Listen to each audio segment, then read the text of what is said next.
David, my husband, and I have been married for about 5 years. Our daughter Amy was born 1 year after we got married. When I was pregnant, David didn't seem interested in our unborn child. When I told him about my pregnancy, his response was just an indifferent, "Oh, is that so?" Maybe it was because of the hormonal changes during pregnancy, but I remember shouting at David, "Why aren't you happy?" Now faced with his outrageous demand to almost let our own daughter die to offer her heart for my niece, I felt like I was going insane. He asked me, "If we have Amy's heart, we can save Hannah. Agree to organ donation and push Amy down the stairs or hit her. If you need help, I will do it. In any case, give Amy's heart to Hannah." We ended up in a fight. I don't think David hates children after all. When my sister Sarah gave birth to her daughter Hannah, David, who was my boyfriend at the time, was so moved that he held the newborn Hannah and cried. "Babies are so small," he said through his tears. The look in his eyes as he touched Hannah's soft cheek was full of love. Yet, for some reason, David seemed to dislike Amy, his own daughter, even before she was born. When we found out the gender, and I told him it looks like it's a girl, all he said was, "Oh." When I asked him if he would attend the birth, he immediately replied, "No." Even if he didn't hate children, I thought that he might be afraid of becoming a father, and I tried to forcibly accept his terrible attitude.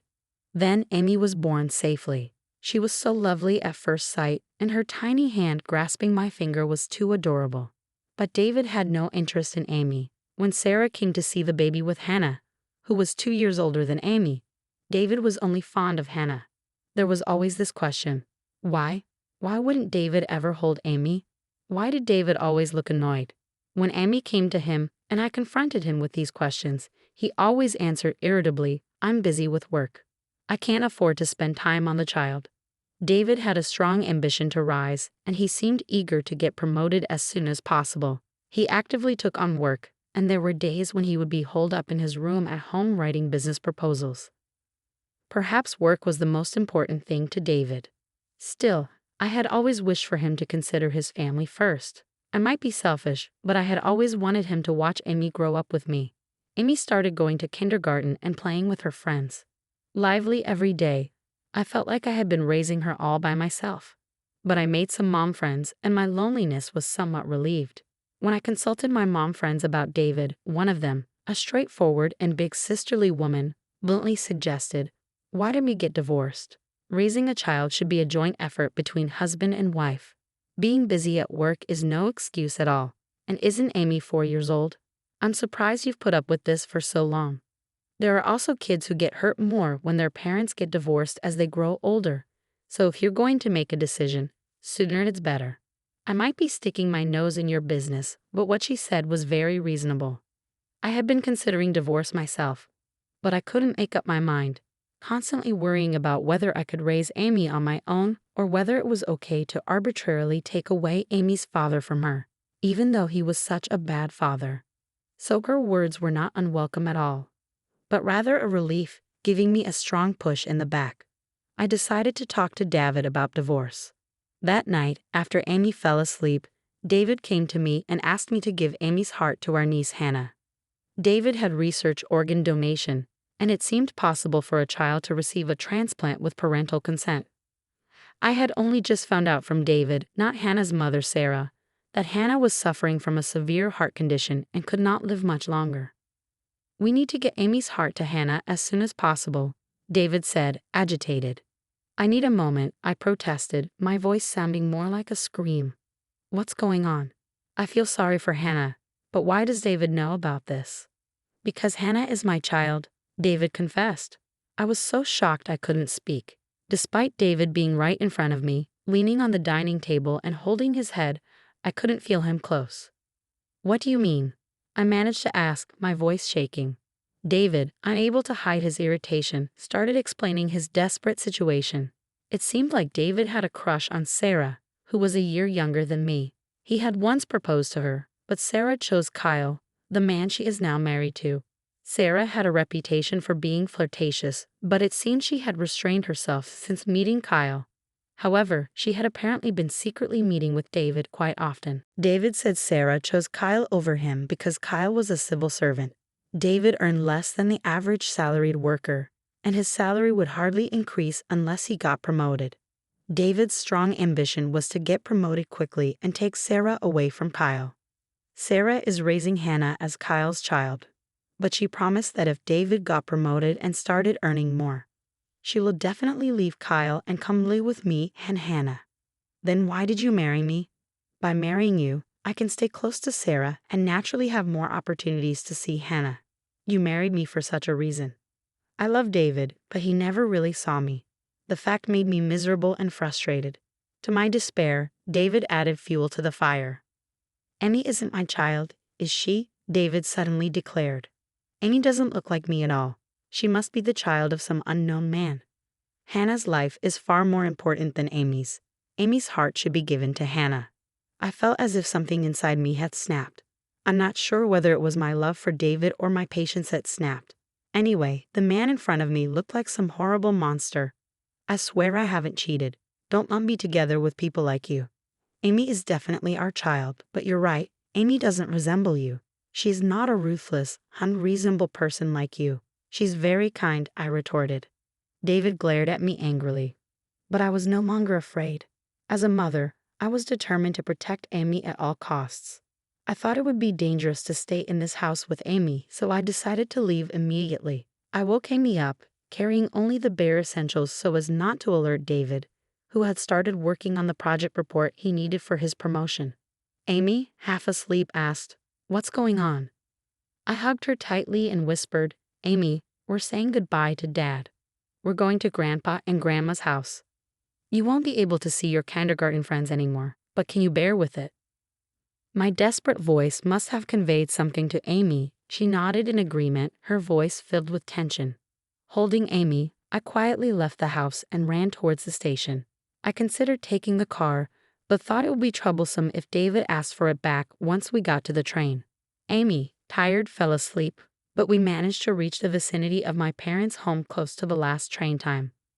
I ignored the numerous calls and messages from David, who must have noticed our absence, and pressed the intercom at my parents' house. My parents, still awake, were surprised. "What happened?" they asked, but I asked to put Amy to bed first. After laying Amy to sleep on the second floor, I explained the situation to my parents. I confessed my intention to break up with David. They were shocked by David's cruelty and despaired to know that Sarah was raising her child with David as Kyle's child. No parent would be happy knowing their child is engaged in cuckolding. Knowing that Amy's life was in danger, they allowed Amy and me to live in their home. The next day, unable to sleep, we greeted the morning. Amy seemed to not fully grasp the situation, but she was extremely happy to see her grandparents. As I watched my parents lovingly observing Amy, I remembered the words a friend had told me. "You should divorce him as soon as possible," she had said, and I think she was right. It was possible that David had been planning to harm Amy without even consulting me. The thought sent chills down my spine. I ignored all of David's messages and texted him, "I will be seeking a divorce through lawyers. You are never to see Amy again." Shortly afterward, I received a phone call from David's parents. "What is going on?" "David just contacted us abruptly saying that you two are divorcing. Is it true that your affair is the cause and Amy isn't related by blood to David?" In order to counteract David's attempts to get his parents on his side and reclaim Amy, I disclosed everything to his parents. Their disbelief was evident, so I invited them to my parents' house that day. Since my parents had said they would invite Sarah and Kyle over that evening to discuss things, David's parents lived relatively nearby. They agreed to come over that evening. While my mother took care of Amy, I was in the living room with Sarah, Kyle, my father, and David's parents. It seemed that Hannah was still hospitalized. Sarah looked uncomfortable, while Kyle wore an angry expression. I had previously told Kyle over the phone about the events that had occurred the previous day and what David had said. He was probably unable to hide his anger towards Sarah. "So Hannah really isn't my daughter, is she? It's true that David was planning to take Amy's heart to save Hannah, isn't it?" Kyle questioned Sarah, who had been biting her lip. Bursting into tears under Kyle's questioning, Sarah admitted, "Yes, but Sarah's ugliness as she yelled was beyond description. Although there were my father and I, Sarah started talking like a tragic heroine. "I wanted to help Hannah. That's why I asked David for Amy's heart. As a mother, it's natural, isn't it? How can you not understand the feeling of wanting to protect your own child? Is it because Kyle and Hannah aren't connected by blood? You can't understand. Despite exposing her own infidelity, Sarah was crying like a victim, and Kyle sighed deeply. His clenched fist was shaking, and I was worried that he might hit Sarah at any moment. But Kyle seemed to be making an effort to speak rationally. I've always believed and raised Hannah as my true daughter. I was confused when I was told that Hannah is Sarah and David's child. But my feelings of caring for Hannah haven't changed. If I could cure Hannah's disease, I'd do anything. Then taking Amy's heart is no big deal. To go as far as taking the life of your niece to save Hannah, you and David are abnormal. Kyle exclaimed. Sarah, who was yelled at by Kyle, started crying loudly. I am so sorry, she sobbed. It was heartbreaking to see my father apologize deeply to Kyle and David's parents, who were listening in disbelief until now also deeply apologized to Kyle and me alongside my father. Our foolish son, we are truly sorry. My father-in-law's voice was trembling as he apologized, and I could feel the enormity of the crime Sarah and David committed. Since the meeting was held to confirm the facts, once Sarah admitted her affair, the purpose of the meeting was achieved, as Kyle said, I'll divorce Sarah, and stood up. Sarah shouted, Wait, how am I supposed to live now? Who's going to pay for Hannah's treatment? Almost at the same time as the sound of a car entering the garage. David wasn't invited to this meeting. I thought it would be scary if something happened to Amy, but David must have known that the only place I could go was my parents' house.